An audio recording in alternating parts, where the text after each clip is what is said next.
예, 우리 시간이 되었으므로 우리 다 같이 조용한 기도하심으로 우리 주일 부활절 예배를 하나님 앞에 드리도록 하겠습니다. 우리 다 같이 기도합니다. 그가 찔림은 우리의 허물 때문이요 그가 상함은 우리의 죄악 때문이라.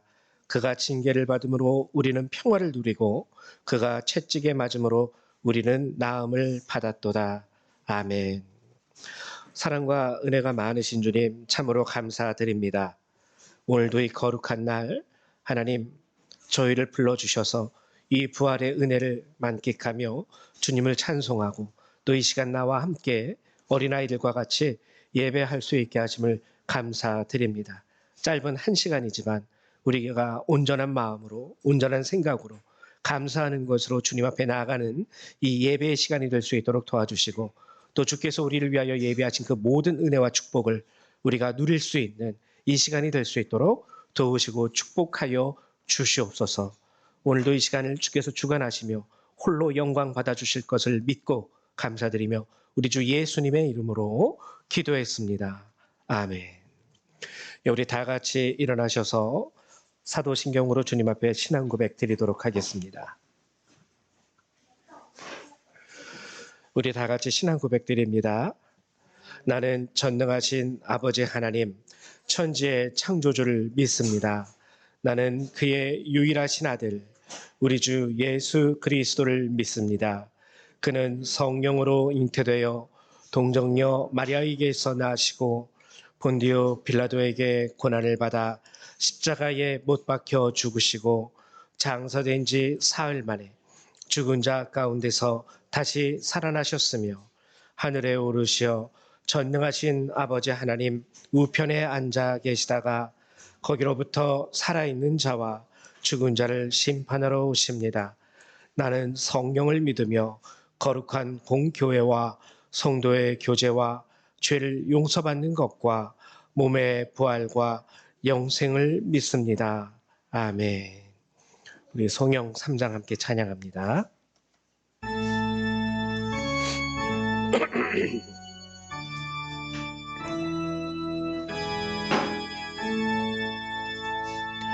성부 성자와 성령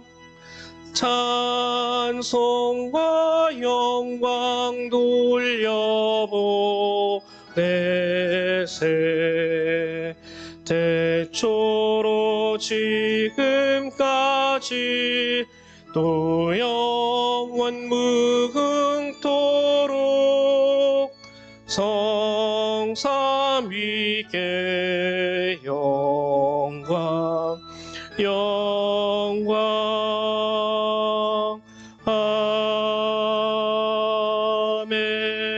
아멘. 예, 우리 찬송가 뒤에 있는 교동문 133번 함께 찬양하도록 하겠습니다. 교독하도록 하겠습니다. 교동문 133번입니다. 송담아 목사님 주보 하나만 새 거 갖다 줄 수 있니? 네.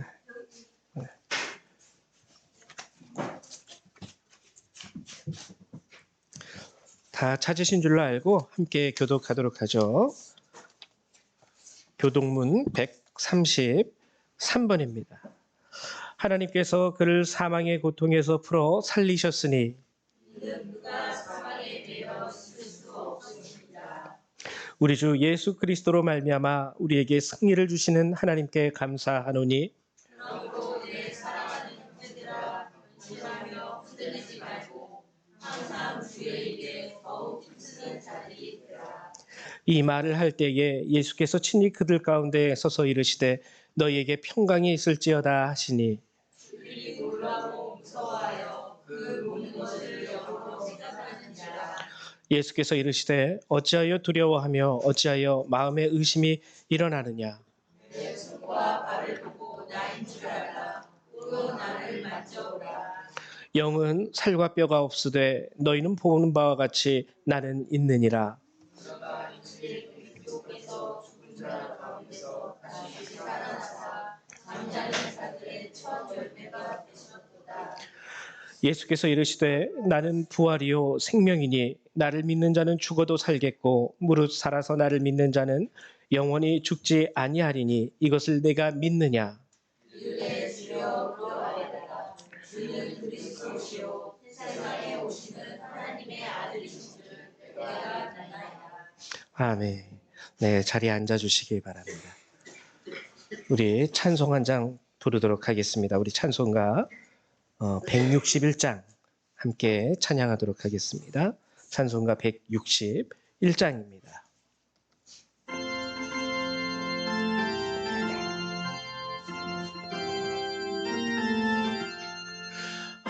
할렐루야 우리 예수 부활 승천하셨네. 세상 사람 찬양하니 천사와 답하도다. 구주 예수 부활하사 사망 권세 이겼네. 구주 예수 부활하사 사망 권세 이겼네. 할렐루야 우리 예수 왕의 왕이 되시고 우리들의 중보 되심 성령 증거하시네. 구주 예수 부활하사 처음 열매 되셨네. 구주 예수 부활하사 처음 열매 되셨네. 할렐루야 우리 예수 음과 티가 없도다. 무덤 속에 있는 죄인 주가 일으키시네. 구주 예수 부활하사 영광 주로 오시네. 구주 예수 부활하사 영광 주로 오시네. 아멘. 우리 이 시간에는 정미숙 집사님 나오셔서 예배를 위해서 기도해 주시겠습니다.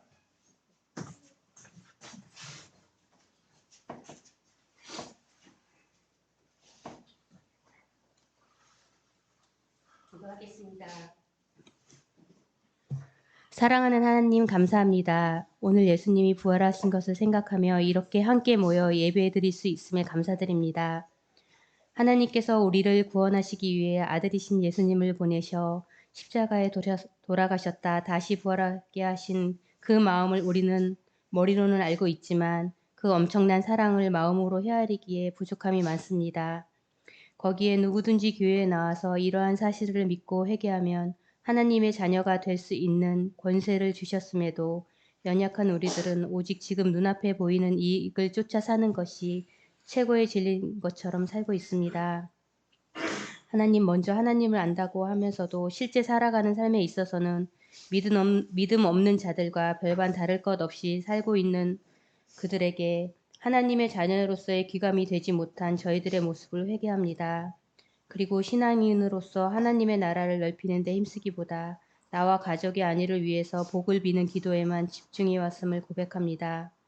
이제는 눈을 돌려 우리가 하나님을 알지 못해 힘들고 죄짓던 삶을 살았던 예전 모습을 생각하며 더 많은 사람들이 하나님의 자녀가 되길 바라는 기도에 힘쓰고 내 이웃을 사랑하라는 주님의 말씀을 실천하고자 합니다. 하나님과 동행하는 데 힘든 일이 많겠지만 하나님께서 그 멍에를 함께 메워주시고 계시기에 우리는 하나님과 함께 하기만 하면 될 뿐인데 그 감사함을 잊고 눈앞의 풍요로움을 받는 것이 하나님이 우리에 대한 사랑이라고 착각할 때도 많았습니다. 그렇지만 이제는 어린아이 같은 신앙인의 모습을 버리고 하나님이 주시는 고난의 이면에는 우리가 그 고난을 통하여 더 성장하길 바라고 주님께 더 가까워지시길 바란다는 것, 또 고난은 축복과 함께 온다는 것을 이제는 알기에 오늘 하루하루가 앞이 보이지 않더라도 하나님 말씀과 기도에 의지하며 더듬거리고 느린 발걸음이라도 한 걸음씩 앞으로 나아가고자 합니다. 우리의 능력은 미약하나 우리 곁에는 하나님이 계시기에 우리의 능력으로 하려 하지 말고 오직 주님께 의지하고자 하오니 여기에 모인 모든 이들의 기도에 귀 기울여 주시고 응답하여 주소서. 기도하는 자들에게 성령 충만함 주셔서 그들의 삶이 주님을 증거하는 삶이 되게 허락하여 주시고 성경 말씀과 기도로서 신앙생활이 이루어질 수 있도록 더 성실한 성도들이 되게 하셔서 다시 주님이 오실 그날이 두려워하지 않는 저희가 되게 하여 주소서. 하나님 저희를 자녀 삼아 주심에 감사합니다. 저희를 향한 끝없는 자비와 사랑에 감사합니다. 하나님이 저희와 함께 하셔서 참 다행입니다. 저희도 하나님을 사랑합니다. 이런 고백밖에 드릴 것이 없지만 오늘 부활주일을 맞아 우리 모두가 하나님의 사랑을 마음에 깊이 새기는 하루가 되길 바라며 예수 그리스도 이름으로 기도드렸습니다. 아멘.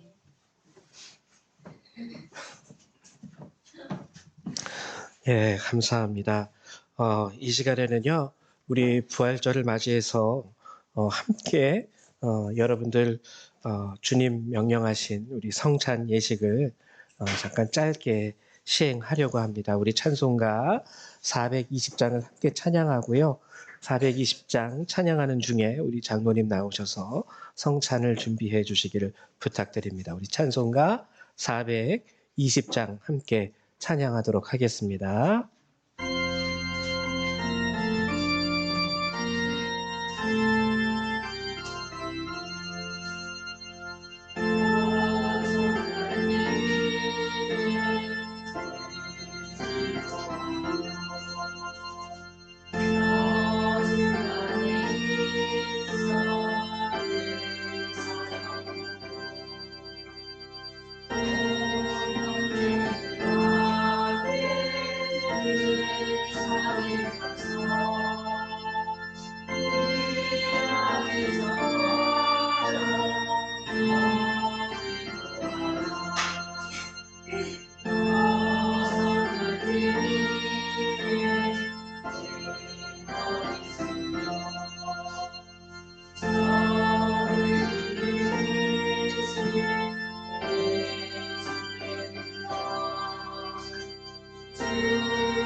또 슬플 때나 너 주님만 믿고 늘 따라가라. 우리 3절까지만 찬양합니다. 우리 잠깐 제가 준비되어진 떡과 포도주를 놓고 우리 기도를 잠깐 드리도록 하겠습니다.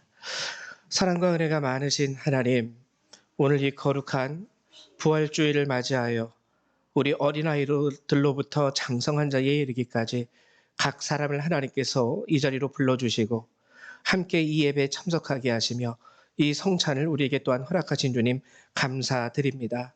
이제 저희가 주께서 명하신 바 떡과 잔을 나눌 때에 주의 성령께서 이 시간 우리 각 사람에게 임재하여 주셔서 주의 몸과 하나님 주의 피를 나누는 동안 우리가 우리를 향한 하나님의 사랑을 묵상할 수 있도록 도와주시고 하나님 거룩한 주의 제자로서 주의 자녀로서 또한 우리의 마음과 우리의 생각과 우리의 삶이 변화되는 은혜의 역사가 일어날 수 있도록 도와주시옵소서. 함께하여 주실 줄 믿고 감사드립니다. 예수님의 이름으로 기도했습니다. 아멘. 여러분 아시겠지만 우리가 이 떡과 포도주를 나누는 게 그리스도의 살과 피를 상징하는 거예요. 우리가 괜히 살과 피를 먹는다 그러면 조금 꾀림처럼하고 무슨 식인종처럼 스스로를 여길 수 있겠지만 그 의미가 아니라 그리스도께서 우리를 위하여 흘리신 피와 찢겨나가신 그 살, 즉 우리를 위하여 희생하신 그 고난을 우리가 묵상하는 시간입니다. 그래서 우리를 구원하시기 위하여 그리스도께서 당하신 고난과 수고를 여러분 묵상하시면서 오늘 원하시는 분들 세례를 안 받으셔도 괜찮아요. 그래서 원하시는 분들은 이 성찬에 참여하심으로 그리스도의 제자 하나님 제가 주님을 믿습니다라는 고백과 함께 주님 제 죄를 사하여 주시면 감사합니다라는 기도와 함께 이 성찬에 참여해 주시기를 부탁드립니다.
네, 제가 잠깐 기도하겠습니다. 사랑과 은혜가 많으신 주님, 오늘 우리에게 이 크신 은혜와 사랑을 베풀어 주시고 우리 어린아이들로부터 장성한 자에 이르기까지 이 성찬에 참여하게 하심을 감사드립니다. 우리가 단순히 일용할 양식으로 떡과 포도주를 나눈 것이 아니라 우리가 그리스도의 고난을 우리의 몸에 담고 하나님 우리를 위하여 베푸신 그 크신 은혜와 사랑을 우리의 마음에 새기는 시간이 되었음을 하나님 고백합니다. 이 잔을 나누고 이 떡을 받아 먹은 모든 우리 교회 모든 성도님들이 참된 주님의 제자로 그들의 삶을 살아갈 수 있도록 주님 도와주시고 늘 성령께서 저들의 힘과 능력이 되어 주시사 저들의 길을 하나님의 뜻 가운데 바른 길로 인도하여 주시옵소서. 감사합니다. 예수님의 이름으로 기도했습니다. 아멘.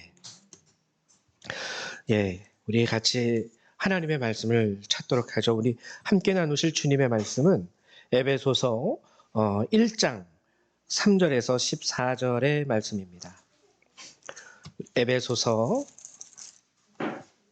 1장, 우리 신약성경 310페이지에 있습니다. 신약성경 310페이지 에베소서, 예, 말씀 함께 나누도록 하죠.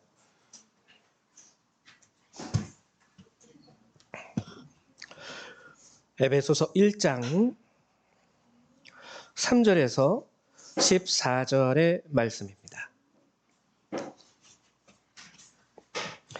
우리 함께 교독하도록 하겠습니다. 제가 먼저 교독합니다. 다 찾으셨죠? 찬송하리로다 하나님, 곧 우리 주 예수 그리스도의 아버지께서 그리스도 안에서 하늘에 속한 모든 신령한 복을 우리에게 주시되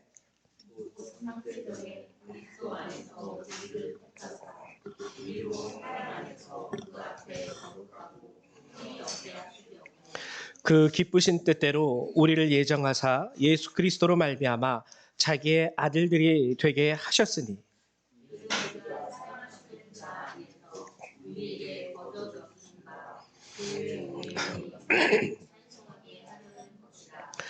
우리는 그리스도 안에서 그의 은혜의 풍성함을 따라 그의 피로 말미암아 속량 곧 죄 사함을 받았느니라.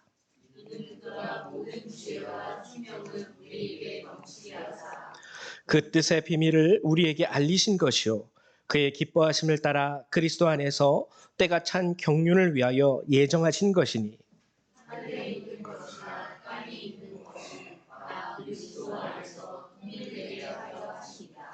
모든 일을 그의 뜻의 결정대로 일하시는 이의 계획을 따라 우리가 예정을 입어 그 안에서 기업이 되었으니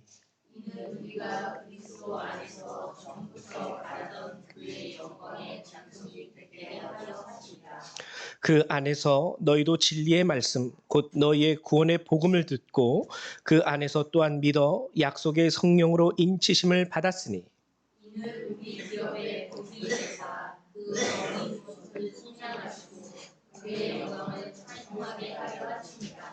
아멘. 네. 오늘 이제 부활절이에요. 우리 학생들, 우리 성담아, 부활절이 뭔지 아니 혹시? 목사님이 초콜릿 사줄게. 우리 알았어. 기다려봐. 성담이 형한테 물어봤어. 예수님이 부활. 부활이 무슨 뜻이었지, 성담아? 부활이 다시 태어났다? 다시 살아났다. 그래. 환생이랑 달라요. 네. 자, 부활절이에요. 우리가 예수님이 왜 십자가에 돌아가셨는지 다 알고 계시죠? 오늘 이 부활의 은혜에 대해서 여러분들하고 아주 중요한 것을 함께 나누려고 합니다. 오늘 말씀을 나누기 전에 지난 시간에 함께 나누었던 말씀, 우리 요한복음 1장의 말씀을 함께 잠깐 되새겨보죠. 요한복음 1장에서 지난 시간에 우리가 함께 나누었던 게 뭐였죠? 예수님께서 제자를 부르시는 것.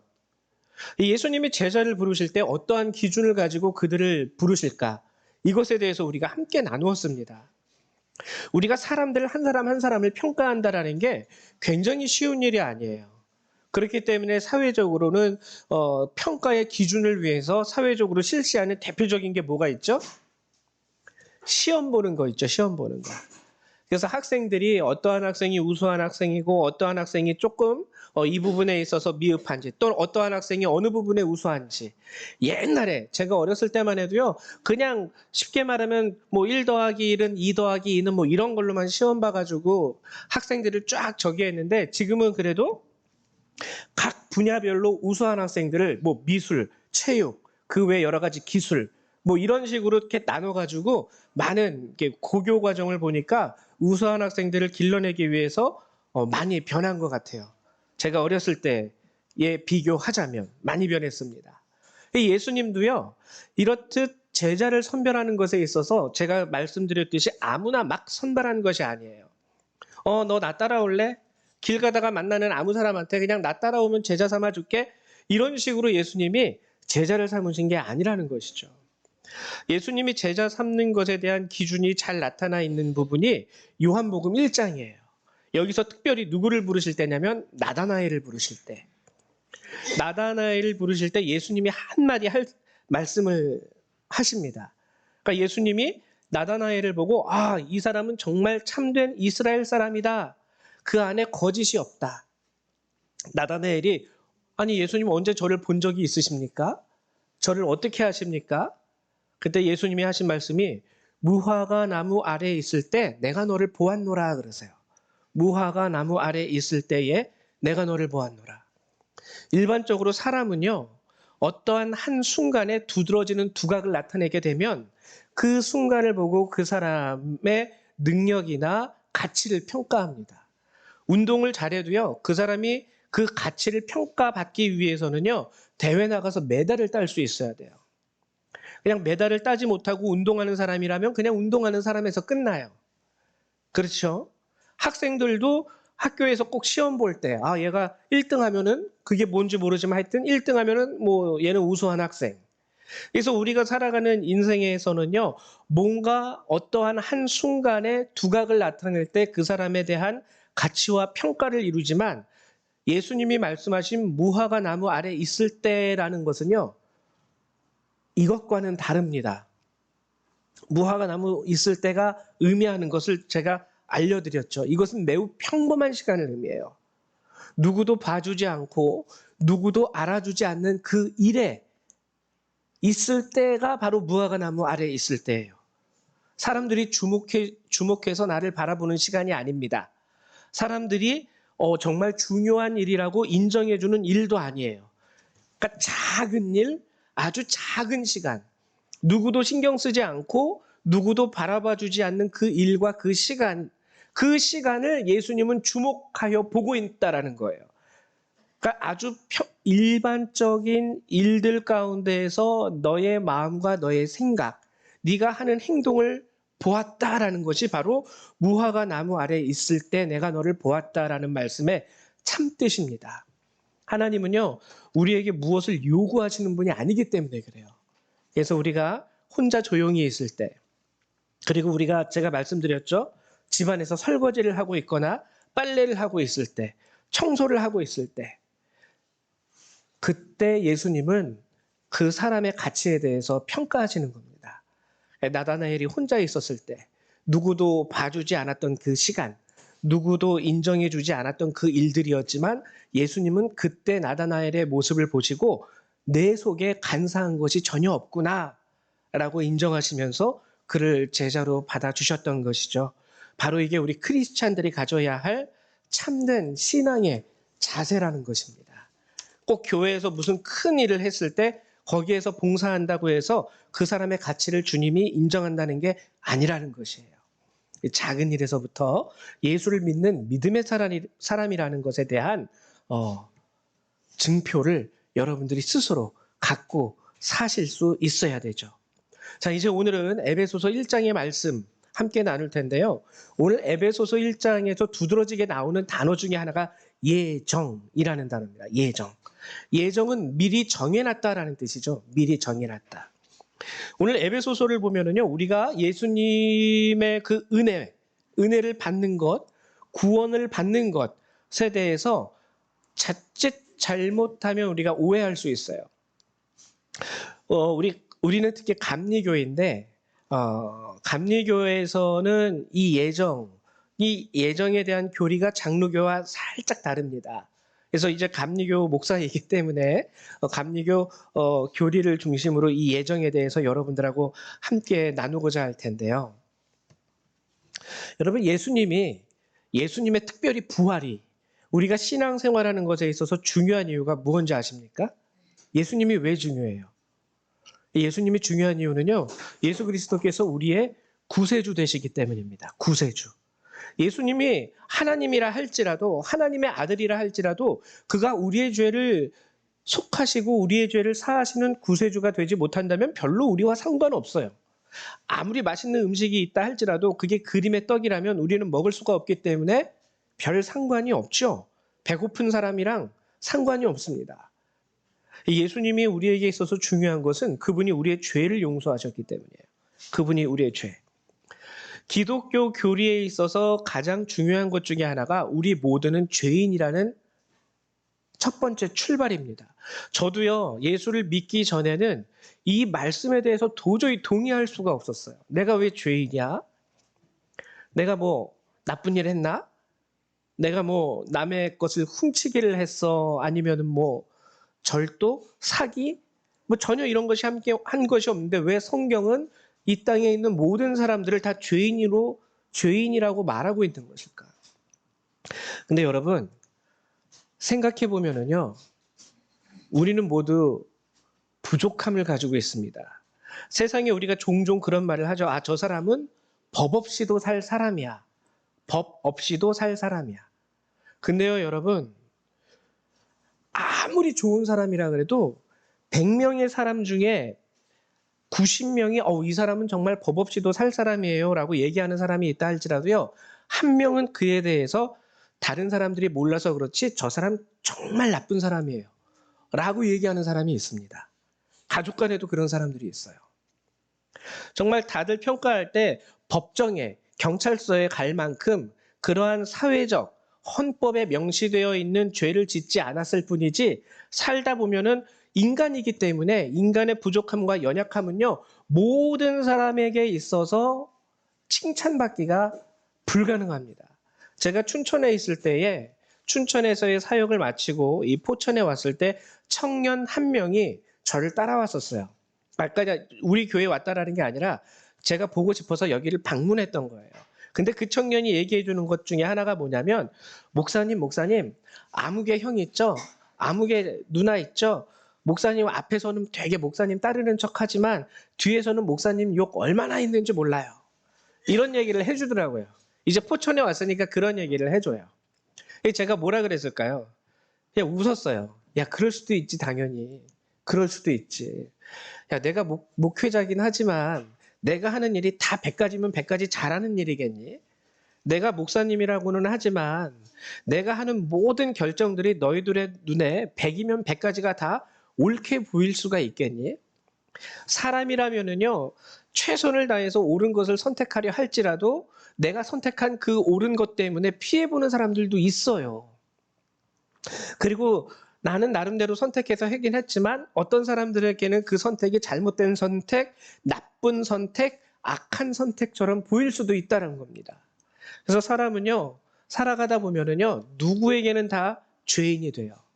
나쁜 사람이 되고 못된 사람이 됩니다. 그게 인간이에요. 인간의 본질이 그래요. 여러분들도 아마 곰곰이 자신에 대해서 생각해 보시면, 아, 내가 법정에 뭐 판사 앞에 설 만한 죄를 진 것은 없지만 참 누구에게 그래도 이 부분에 있어서는 원망받을 만한 일을 했지라고 스스로 느끼실 수가 있을 겁니다. 사람은요, 100% 만나는 사람, 나를 아는 모든 사람들로부터 칭찬받는다라는 게 100% 불가능합니다. 다수의 사람들이 나를 칭찬해줘도요, 몇 명의 사람들은 나를 놓고 평가할 때 저 사람 다른 사람들이 몰라서 그렇지 정말 나쁜 놈이야 라고 얘기할 수 있는 부분이 우리들에게는 한두 가지씩 다 있다라는 거예요. 우리는 온전히 100% 거룩하거나 성결할 수가 없습니다. 우리 그러한 일들이 많이 일어나요. 그래서 사람들 가운데 다툼이 일어나요. 그렇죠? 다툼이 일어나면 이제 그러면은 여기서 필요한 게 뭐냐면 정말 공의가 필요합니다. 공의. 우리 가운데는 옳고 그름에 대한 다툼이 많이 있기 때문에 우리 학교에서도 보면은 요즘에 뭐 학교 폭력 그래가지고 아이들 사이에서도 이 다툼이 많이 일어나지 않습니까? 그래서 어떤 경우에 보면은요, 사람들 사이에 이 다툼이 세상의 법정에까지 세워질 때가 있어요. 세상의 법정에서 쉽게 말하면 네가 잘했냐, 내가 잘했냐 이것을 다투는 것이죠. 그래서 판사가 어쨌거나 판결을 합니다. 그럼 여러분 한번 생각을 해보세요. 법정에서 그렇게 공부를 많이 해서 판사가 된 판사님이 판결한 그 판결은 100%다 옳은 판결일까? 100%다. 여러분 역사를 보면은요 그렇지 않아요. 절대로 그렇지 않습니다. 그들도 사람이기 때문에요. 그들도 공의로운 판단을 100% 할 수 없어요. 최대한 공의롭게 한다 할 뿐이지 100% 공의롭지 못합니다. 대표적인 게요. 여러분 역사를 보세요. 특별히 5공화국 시대에 얼마나 많은 사람들이 잡혀서 죽어나가고 우리 사회가 아직도 안고 있는 사회의 상처들. 그 옛날에 뭐였죠? 무슨 하여튼 제가 지금 막 생각이 안 나는데 막 길가에 있는 불황자들 끌고 가가지고 삼重교육대 얼마나 거기 불쌍한 사람들 많이 붙잡혀 갔습니까? 죄 없는 사람들 많이 붙잡혀 갔어요. 거기서 막 판결을 막 해요. 그 사람들도 나름 그 시대에는 공의롭게 한다고 판결을 했지만 지금 이 시대에 와가지고 판결이 많이 뒤집어지죠. 누명을 씌워서 옥에 갇혀서 옥살이까지 했는데 지금 와서 다시 판결해 보니까 무죄 판결이 나요. 그러니까 판사들의 판결도요. 그 시대와 그 시대의 사상과 그 시대의 흐름에 따라서 공의롭지 못하게 되게 굴곡이 많아요. 이게 세상 법정이에요. 그러면은 지금 우리 시대에 예수님은 이런 시대에 세상에는 공의가 없음, 절대로 없다고 말씀하십니다. 100% 세상은 공의로울 수가 없어요. 그래서 법정에서 법정의 판결이 나도요. 사람들은 억울해요. 왜? 공의롭다고 느끼지 못하기 때문에. 자, 이제 두 가지를 여러분 아셔야 돼요. 우리는 모두 죄인입니다. 정말 100명이면 100명 모두에게 칭찬받는 사람은 없어요. 한 명도 없어요. 우리는 다 한 가지씩 문제점을 가지고 있어요. 이 문제를 해결하기 위해서 공의로운 판결이 필요한데 이 세상의 법정 역시 공의로운 판결을 해결할 수가 없습니다. 없어요. 세상에는 완전한 공의가 없다라는 것이죠. 이제 여기서 우리에게 필요한 것이 뭐냐면 죄의 문제예요. 그러면은 우리가 가지고 있는 이 죄의 문제는 어떻게 해결하지? 그 죄의 문제를 공의롭게 해결하기 위해서 오신 분이 바로 예수님이에요. 바로 예수님이에요. 그분이 우리의 모든 죄를 짊어지시고 내가 대신 너희들의 죄를 대신 짊어지고 내가 심판을 받을게. 판결을 받을게. 근데 하나님이 정하신 죄의 값은 사망입니다. 그래서 예수님이 스스로 자신의 생명을 내어주기로 결정을 하시고 십자가에 못 박혀 돌아가신 것이죠. 죄의 문제와 여기에서 죄의 문제와 공의의 문제가 100% 다 해결이 되는 거예요. 예수를 믿는 것으로 말미암아. 그래서 이것이 무엇이냐면 용서라고 합니다. 이걸 용서. 내가 우리의 죄의 문제를 해결할 수 있는 유일한 방법이 이거 하나인 거예요. 하나님이 너를 용서해 주셨어. 하나님이 너의 죄를 사해 주셨어. 이제 예수를 믿음으로 말미암아 우리는 용서를 받음으로 우리 안에 있는 모든 죄의 문제를 주 예수 그리스도의 은혜 안에서 해결을 받게 된 것이죠. 근데 여러분 한번 생각을 해보세요. 용서를 받긴 받았지만 죽음에서 끝난다면 여러분 여기에는요 아무런 가치가 없습니다. 솔직히. 용서를 받았으면 뭐예요? 그냥 죽음으로 다 끝나버리는데. 죽음 이후에는 아무것도 없잖아요. 용서를 받긴 받았는데 죽음으로 끝난다면 어차피 죽는 거 용서를 받든지 용서를 받지 않든지 그게 무슨 상관이야. 어차피 죽는데. 하나님의 목적은요. 용서에서 끝나지 않습니다. 우리를 향한 하나님의 목적은 용서에서 끝나지 않아요. 요한복음 1장 12절에 보면 요한복음 1장 12절에 보면 이런 말씀이 있어요. 영접하는 자, 곧 그 이름을 믿는 자들에게는 하나님의 자녀가 되는 권세를 주셨으니. 용서에서 끝나지 않고 하나님이 우리에게 주신 것이 있는데 그게 뭐냐면 자녀가 되는 권세입니다. 자녀가 되는 권세. 오늘 본문 11절에도 이것이 나타나요. 모든 일을 그의 뜻의 결정대로 일하시는 이의 계획을 따라 우리가 예정을 입어 그 안에서 기업이 되었으니. 자녀가 되는 권세는요, 바로 이 기업이 된다라는 거예요. 우리가 하나님 나라에 들어갈 수 있고 부활에 참여할 수 있고 그 영광을, 하나님의 영광을 우리가 가질 수 있다라는 거, 얻을 수 있다라는 거. 즉 예수 그리스도를 믿는 자들은 죄의 문제가 해결됨과 동시에 한 가지 더, 부활함으로 하나님 나라에 참여할 수 있게 된 것입니다. 이게 부활의 참된 의미예요.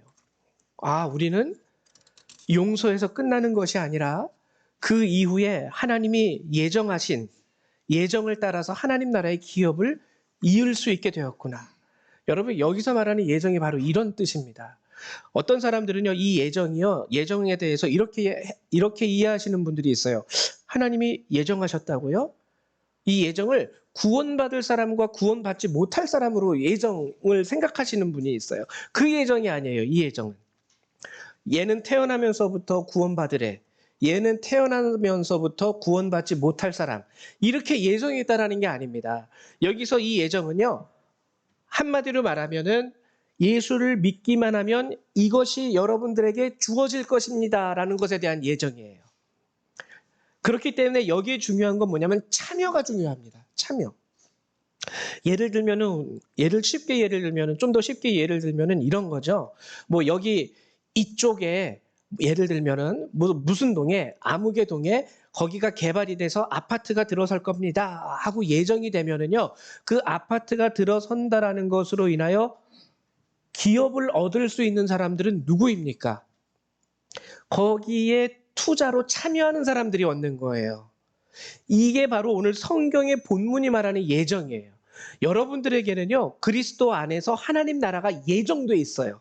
근데 중요한 건 뭐냐면 내가 참여하지 않으면 그 예정이 나랑은 상관없는, 저기 아파트가 세워지고 개발되면 뭐예요? 나는 저기랑 관계없는데. 내가 참여할 것도 없고 참여하지도 않을 거고 투자할 것도 없고 투자하지도 않는다면 거기에 보장되어져 있는 그 예정은 나와는 관계없는 일들이 되어버리죠. 이제 부활절을 맞이해서 그렇기 때문에 제가 오늘 여러분들하고 함께 나누고자 하는 주제는 바로 이거예요. 이 예정에 여러분들이 참석하실 수 있어야 됩니다. 예수 그리스도의 부활은요, 하나님께서 우리를 위하여 예비하신 첫 은혜, 아주 궁극적인 예수를 믿는 목적이 되는 거예요. 아까 말씀드렸다시피 예수를 믿음으로 우리가 죄사함을 받았습니다. 근데 부활이 없으면 솔직히 말해서 용서의 의미가 없어요. 용서의 의미가 없어요. 용서해 주긴 용서해 줬는데 그래, 죽음에서 끝나라. 그러면 뭐 용서받아서 죽는 거나 용서받지 못하고 죽는 거나 죽음에서 끝나는 것이기 때문에 아무런 상관이 없습니다. 근데 주님은 거기서 끝내지 않으셨어요. 용서하신 이후에 부활하심으로 인하여 모든 믿는 자들의 첫 열매가 되시고요, 그 열매를 우리에게 주시는 겁니다. 예수를 믿는 자들은 예수와 같이, 예수와 함께 부활하게 될 것이고 너희들의 영은 영원히 죽지 않게 될 것이고 게다가 거기에 더하여 하나님의 나라를 기업으로 얻게 될 것이야. 그래서 예수를 믿음으로 말미암아 우리는 어디를 갑니까? 천국에 가는 거예요. 하나님의 나라가 저와 여러분들에게는 보장되어 있는 거예요. 이것으로 인하여 오늘 성경에도 13절, 그 안에서 너희도 진리의 말씀 곧 너희의 구원의 복음을 듣고 그 안에서 또한 믿어 약속의 성령으로 인치심을 받았으니, 쉽게 말하면은 우리 계약서에 도장 찍죠. 얜 보증된 사람이야 하고선 딱딱 성령께서 인쳐주시는 거예요. 얜 예수를 믿음으로 말미암아 하나님의 자녀가 됐으니 하나님의 나라를 기업으로 얻을 수 있는 사람으로서 그 확증 도장 딱 뭐 우리의 이마에 팍 이렇게 예를 들면은 찍어주신다라는 거예요. 이게 성령의 인치심입니다. 여러분들과 저에게는 이것이 예정되어 있어요. 우리 눈에 볼 수 없는 도장이지만 여러분들에게는 다 찍혀 있는 거예요. 성경이 오늘 우리에게 약속하는 내용이 바로 이 부분입니다. 근데 성경이요, 자, 제가 이제 여러분들에게 말씀드린 게 참여라는 거예요. 그래서 참여해야 돼요.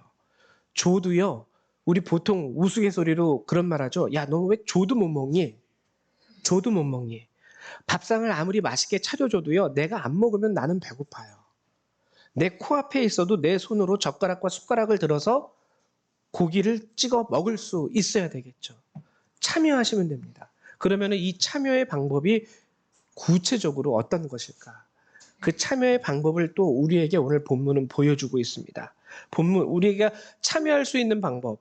예수를 믿으면 참여하지. 맞습니다. 맞습니다. 근데 오늘 본문에는요, 12절.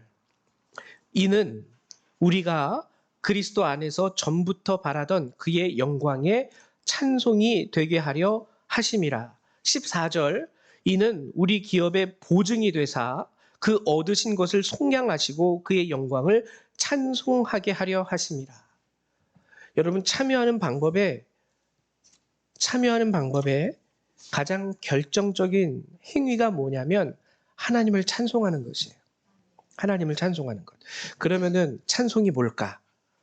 하나님을 찬송함으로 우리는 하나님의 자녀가 됐고, 그리고 하나님 나라의 기업을 얻을 수 있는 그 은혜에 참여하게 되는데, 그럼 이 하나님을 찬송하게 하려 하심이라. 하나님을 찬송한다는 이 찬송의 의미는 무엇일까?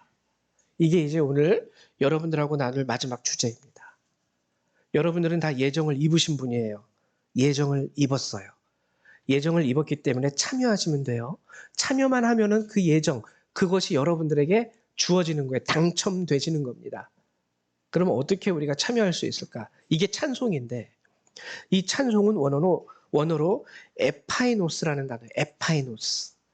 우리가 찬송 그러면은 우리나라 말로 번역해 놓은 찬송이라는 단어는 노래. 그래서 할렐루야 우리 예수 뭐 이런 식으로 하나님 우리가 예배 시간에 부르는 찬송가 뭐 거기에서 딱 우리의 사고방식이 그치는 경우가 많습니다.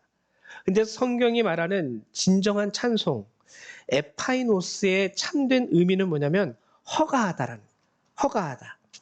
칭찬하다, 추천하다라는 뜻입니다. 허가하다, 칭찬하다, 추천하다. 추천. 이거는요, 마치 어린아이들이 어디 가서 밥 먹을 때 그런 말 할 때가 있죠. 우리 엄마 음식 잘해요. 우리 엄마가 이거 해주면 되게 맛있어요. 여러분, 바로 이것과 동일한 것이에요. 여러분들이 사는 여러분들의 삶의 자리에서 하나님을 칭찬하는 겁니다. 하나님을 칭찬하는 거예요. 그리고 여러분들이 사는 삶의 자리에서 하나님을 타인에게 추천하는 겁니다. 예수 한번 믿어볼래? 나도 이랬는데 하나님 믿어보니까 이러더라고. 쉽게 말하면 배고픈 아이한테 우리 엄마한테 한번 핫도그 만들어 달라고 할까 가서 우리 엄마 핫도그 되게 맛있게 잘 만들어. 이런 식으로 하나님을 추천하고 하나님을 칭찬하는 것입니다. 하나님을 추천하고 하나님을 칭찬하는 것. 그리고 또 중요한 의미가 하나님을 허가하는 거예요. 이 허가라는 의미를 여러분들이 잘 이해하셔야 되는데 허가라는 의미를 잘 이해하는 게 이 부분이에요. 뭐냐면 여러분들이 결혼하신 분들은 한번 생각을 해보세요. 결혼 전에는 여러분들이 스스로 결정할 수 있었죠. 스스로. 결혼 전에는 여러분들이 나 이거 먹고 싶어 하면 이거 먹을 수 있고 나 저기 여행 갔다 오고 싶어 하면 내가 스스로 결정해서 여행 갔다 올 수 있었습니다. 근데 결혼 후에는 어떠세요? 결혼 후에는요, 아내들은 남편의 허가가 필요해요. 여보, 나 여행 좀 3박 4일 다녀오려고 하는데 상의를 해야 되겠죠. 상의. 쉽게 말하면 상의. 상의하다의 의미가 바로 허가하다의 의미예요. 상의하다. 쉽게 하면. 이제는 여러분들이 예수를 믿고 예수 안에서 하나님의 나라를 기업으로 얻은 자라면 이제부터는 여러분들의 삶 가운데 신랑 되신 예수 그리스도와 여러분들이 상의를 해야 된다는 겁니다. 이전에는 내가 스스로 결정해서 내 마음대로 행할 수 있었어요. 내가 이렇게 하고 싶으면 이렇게 하고 내가 저렇게 하고 싶으면 저렇게 하고 내가 이렇게 하고 싶으면 이렇게 할 수 있었는데 이제는 내가 예수를 믿는 자로서 예수님 앞에 예수님 저 이렇게 해도 될까요?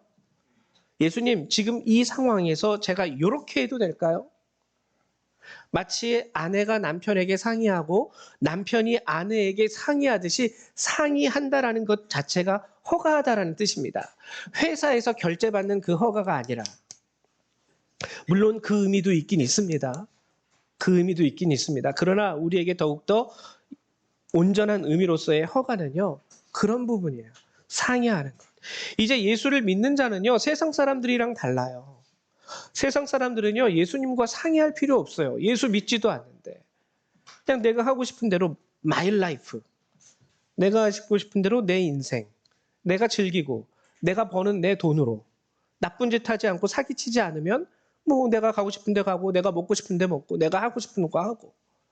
나쁜 일이 아니냐면 내가 이렇게 할 때 이렇게 하고 저렇게 할 때 저렇게 하고. 근데 이제 예수를 믿는 우리들은 다른 겁니다. 하나님, 내가 이렇게 하고 싶어도. 그래서 어떨 때는 억울한 상황에도요, 예수님과 상의하는 거예요.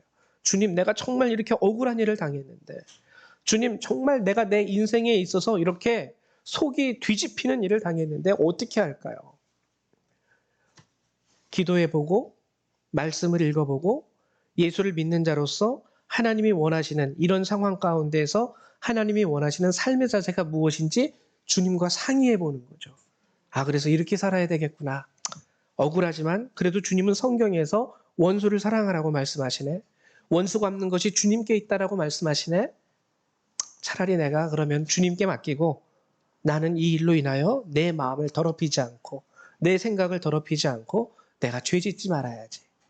여러분, 이게 바로 오늘 성경이 말하는 찬송의 의미예요. 여러분들의 인생에 주님을 허가하십시오. 주님을 허가하십시오. 그리고 여러분들의 인생의 자리에서 주님을 칭찬하십시오. 하나님을 칭찬하십시오. 그리고 여러분들이 사는 삶의 자리에서 주님을 추천하십시오. 예수님의 부활, 이것이 진정 여러분들에게 은혜가 되고 열매가 되고 능력이 되기 위해서는요, 이 찬송의 삶이 필요해요. 오늘 많은 크리스찬들이 주님의 찬송을 그러니까 주님의 부활을 나누면서 서로 찬양하고 기뻐하고 감사하지만 그들의 삶의 자리에서 허가가 없어요. 신랑 대신 예수님과 상의하지 않아요. 주님을 칭찬하지 않습니다. 주님을 추천하지 않아요. 교회는 다니지만 내 삶은 my life예요.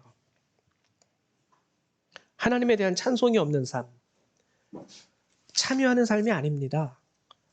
나 혼자 착각하는 삶이에요. 나는 구원받았습니다라고. 여러분, 예수를 믿는다라는 것은 우리 스스로의 착각에 빠지는 믿음을 요구하지 않습니다. 진정한 삶에서 증거되어지고 확증되어지는 그 믿음, 그 안에서 우리는 성령의 인치심을 받게 되는 거예요. 지난 시간 나다나엘의 모습이 바로 이러한 모습이죠. 무화과 나무 아래에 있을 때 내가 너를 보았어. 네가 혼자 있을 때에, 그러한 억울한 일을 당했을 때에, 그리고 다른 사람들과 이야기할 때 네가 나를 칭찬하고, 그리고 네가 나를 추천하고, 그리고 네가 나와 이러한 문제 가운데 있을 때 내 앞에 나와 기도하면서 나와 상의하는 것을 내가 보았어. 이때 우리는 진정한 부활에 참여하는 참된 하나님의 자녀, 거룩한 그 나라의 백성이 될 수 있는 것이죠. 여러분, 부활절이 여러분과 상관 있게 되기를 소망합니다. 그냥 절기로서의 하루 1년 중에 하루로 지나가는 부활절이 아니라 이 약속된 모든 하나님 나라의 축복과 기업을 여러분들이 이 부활절을 맞이하여 다시 한번 상기하시고 여러분들의 삶의 열매로 맛보게 되시기를 주님의 이름으로 축원드립니다. 우리 이 시간 다 같이 기도하는 시간 갖도록 하죠. 우리 함께 나눈 말씀을 여러분들이 기억하시면서 우리를 위하여 예정하신 이 모든 하나님의 축복에 내가 주님을 찬송함으로 참여할 수 있도록 하나님 도와주십시오 하며 기도하며 주님 앞에 나아가겠습니다. 사랑과 은혜가 많으신 하나님, 참으로 감사드립니다. 오늘도 이 부활절을 맞이하여 우리 어린아이로부터 장성한 자리에 이르기까지 함께 모여 이렇게 주의 말씀을 나누며 하나님, 우리가 예배하게 하시니 감사합니다. 바라고 원하는 것은 하나님 도와주셔서 정말 우리의 삶이 주님을 찬송함으로 이 주님이 예정하신 이 부활의 놀라운 은혜와 그 축복, 그 예정하신 하나님 나라의 기업에 온전히 참여할 수 있는 주의 성도들, 주의 백성들이 다 되게 하여 주시옵소서. 많은 이들이 교회를 다니고 많은 이들이 부활을 찬송하지만 저들의 삶 가운데서 진정 하나님을 찬송하는 삶이 없고, 저들의 삶 가운데서 진정 하나님을 칭찬하고 진정 하나님을 추천하고 진정 하나님을 허가하는 그러한 삶의 모습을 보이지 못하는 오늘 껍데기만 크리스찬인 하나님, 이 나라의 백성과 이 시대의 교회 하나님 회개하며 이제 우리부터 하나님 앞에 주님을 칭찬하고 우리의 삶이 주님을 추천하고 우리의 삶이 주님을 허가하는 삶으로 바뀔 수 있게 되기를 소망합니다. 하나님, 우리 성도님들 한 분 한 분을 주님 붙잡아 주시옵소서. 연약하지만 저들이 하나님과 상의하고자 할 때 하나님 저들에게 능력으로 다가와 주시고, 하나님 연약한 입술이지만 저들이 주님을 칭찬할 때에 하나님 영광을 받으시며, 하나님 저들이 주님을 추천할 때에 하나님 그 안에서 그 추천받는 자들도 예수를 믿어 그 안에서 예정하신 하나님의 그 놀라운 은혜와 축복을 맛볼 수 있도록 하나님 허락하여 주시옵소서. 특별히 우리 어린아이들을 허락하여 주십시오. 어려서부터 하나님을 알게 하시고 어려서부터 하나님을 만나게 하시고, 하나님 모든 선포되어지는 말씀을 이해할 수는 없어도 주의 성령께서 저들에게 지혜와 지식을 날로 더하여 주심으로 말미암아 저들이 주의 군사로 온전히 성장해 나갈 수 있도록 하나님 이 아이들을 하나님이 축복하여 주시옵소서.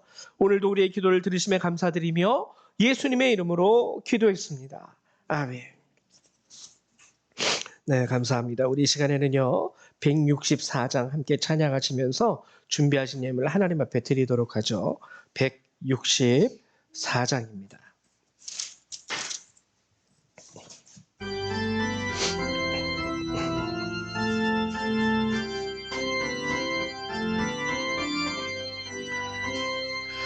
예수 부활했으니 할렐루야,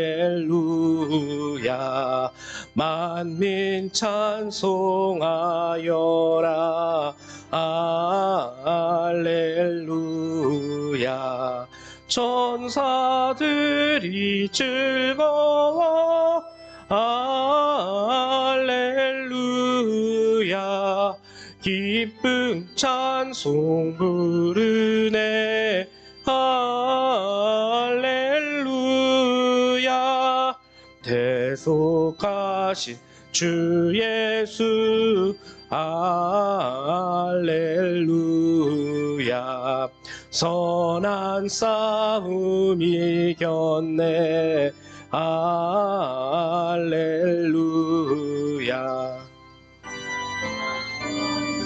이기고 할렐루야, 하늘 문을 여셨네 할렐루야, 마귀 권세 이긴 주 할렐루야, 왕의 왕이 되셨네 할렐루야, 높은 이름 세상에 할렐루야, 널리 반포하여라 할렐루야, 길과 진리 되신 주 할렐루야, 우리 부활하겠네 할렐루야, 부활 생명 되시니 할렐루야, 우리 부활하겠네 할렐루야 아멘. 우리 드리신 예물 위해서 잠깐 기도하겠습니다. 사랑과 은혜가 많으신 하나님, 오늘도 이 부활절 거룩한 주일 주께서 우리를 불러주셔서 하나님 우리가 주님을 예배하게 하시고 하나님의 귀한 말씀, 이 언약의 말씀을 듣게 하심을 감사드립니다. 오늘도 이 선포되어진 말씀이 우리 성도님들의 가슴속에 새겨지게 하시고 그들의 삶 가운데 살아있는 능력으로 하나님 나타날 수 있기를 소망합니다. 하나님, 부활 이 거룩한 날을 맞이해서 그 크신 은혜, 우리에게 예비하신 그 예정의 은혜, 그로 인하여 우리 성도님들 이 시간도 하나님 이 예물을 감사한 마음과 함께 주님 앞에 내어드립니다. 우리 성도님들이 주 앞에 내어드리는 이 예물을 주께서 기뻐 받아주시고 또 하나님 정말 저들의 삶의 여러 가지 어려움과 아픔과 그 고민과 고통을 주께서 아시오니 하나님 주의 자녀들에게 예비하신 축복을 부어주시사 이 땅에서의 삶 가운데서도 하나님 저들이 주님의 이름을 부르짖을 때에 그 삶이 평안해지는 역사가 일어날 수 있도록 저들을 도와주시옵소서. 이 예물을 기뻐 받아주시고 또한 주께서 원하시는 곳에 온전히 사용하실 줄을 믿습니다. 하나님 감사드립니다. 주 예수님의 이름으로 기도했습니다. 아멘. 네, 감사드립니다. 교회 소식 잠시 알려드리도록 하겠습니다. 오늘이 부활주일이죠. 우리의 죄를 사하신 주님의 은혜 여러분 찬양하며 오늘 또 이 말씀을 통해서 정말 우리가 은혜를 받은 자로서 하나님 나라에 들어갈 후사, 하나님의 자녀로서 우리가 하나님을 칭찬하고 살아야 되겠다. 우리 아이들이 어디 가서 엄마를 칭찬하듯이 여러분들이 자연스럽게 하나님 칭찬하면 돼요. 우리 엄마는 이거 잘해. 우리 아빠는 이런 거 멋있어. 이렇게 한마디 해주는 그 자체가 바로 성경이 말하는 하나님에 대한 찬송의 의미입니다. 여러분들이 하나님의 자녀라면요, 어디 가서든 그 자녀가 엄마를 존경하고 사랑하듯이 아빠를 존경하고 사랑하듯이 여러분들이 하나님에 대해서 그렇게 할 수 있어야 돼요. 그게 참 자녀이고 참 부모이고 그리고 부모와 자녀의 관계가 아니겠습니까? 여러분들이 참으로 하나님을 찬송하는 주의 자녀 되시기를 축원드립니다. 예배 후에 도시락이 준비되어 있어요. 도시락이 우리 아이들용, 어른들용 아주 그냥 맛있는 걸로 따로따로 이렇게 골고루 준비했는데요. 여러분 꼭 식사를 하시고 가시길 바라고 저 뒤에 또 달걀을 준비해 놨습니다.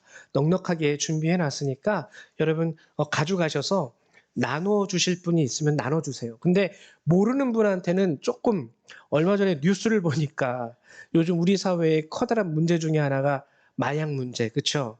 그래서 이 부활절을 맞이해서 이 마약을 파는 사람들이 부활절 달걀에다가 마약을 섞어서 나눠준대요. 그러니까 참 뉴스에서 모르는 사람이 부활절 달걀 주면은 받지 말라고 뉴스에서 나오는데 참 마음이 참담하더라고요. 야, 우리가 이 기뻐해야 되고 기독교 최대의 축일 중에 하나인 부활의 날에 달걀도 제대로 나눠주지 못하는 세대가 되었구나. 그래서 여러분들이 아시는 분들에게는 오늘 말씀처럼 주님을 추천하는 마음, 주님을 칭찬하는 마음으로 이 달걀 가져가셔서 여러분들이 함께 나누어 주셨으면 좋겠습니다. 다음 주 토요일에는 초등학생이에요. 중고등학생 아니에요. 초등학생을 대상으로 가까운 곳으로 좀 소풍을 다녀오려고 그래요. 이렇게 날씨가 좋아져가지고요. 우리 초등학생들 데리고 소풍 갔으면 좋겠다 싶어가지고 갔으면 좋겠는데 우리 성담이 같이 갈래? 아니요. 아니야, 성담이 좋아하는데. 예, 그래서 초등학생 다음 주 15일. 예, 그래서 교회에 식사는 여러분들이 집에서 하시고 1시까지 와주시면 될 것 같아요. 교회 1시까지 모여주시면 아직 선정은 못했습니다. 호브아일랜드를 갈런지 아니면 여기 아트밸리를 갈런지 그래서 아이들이 좀 마음껏 뛰놀 수 있는 그런 데가 좀 좋지 않을까 생각을 하는데요. 그래서 다음 주 15일 만약에 비가 오면 야외에서 놀기가 좀 힘드니까 비가 오면 자연적으로 취소입니다. 그래서 비가 오면 오늘 못 가겠구나 여러분들이 아셔서 취소가 되는 거고요. 다음 주로 미뤄지게 되는 거고 비가 오지 않으면 우리 초등학생 아이들을 1시까지 교회로 보내주시면 감사드리겠습니다. 예, 그 외에 다른 광고사항은 여러분들이 주보를 참조해 주시기 바랍니다. 우리 다 같이 일어나셔서 찬송 1장 함께 찬양하시고 축도하심으로 예배를 마치도록 하죠.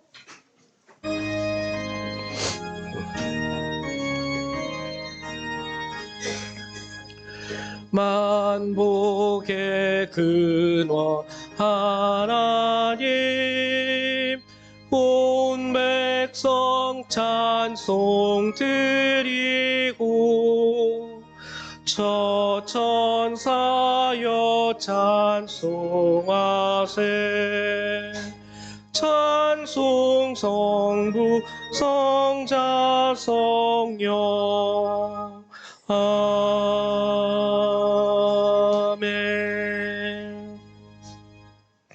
사랑과 은혜가 많으신 주님, 오늘 이 부활절을 맞이하여 부활의 참 은혜를 우리에게 알게 하시고 부활에 참여하는 것을 또한 깨닫게 하심을 감사드립니다. 이제 이 예배를 마치고 우리 사랑하는 성도님들 각자 삶의 자리로 돌아가게 되는데, 오늘 주께서 주신 말씀처럼 저들이 그 삶의 자리에서 주님을 찬송함으로 말미암아 하나님 우리를 위하여 예정하신 그 부활의 축복 가운데 저들이 기업으로 참여할 수 있도록 도와주시옵소서. 이제 이 예배를 마치고 돌아가는 모든 그리스도의 백성들, 그들의 삶과 그들의 머리 위에 하나님의 은혜와 예수 그리스도의 사랑과 성령의 능력이 늘 항상 함께하여 주시기를 성부 성자 성령 하나님의 이름으로 간절히 축원하옵나이다. 아멘. 할렐루야, 감사합니다. 예배를 마치겠습니다.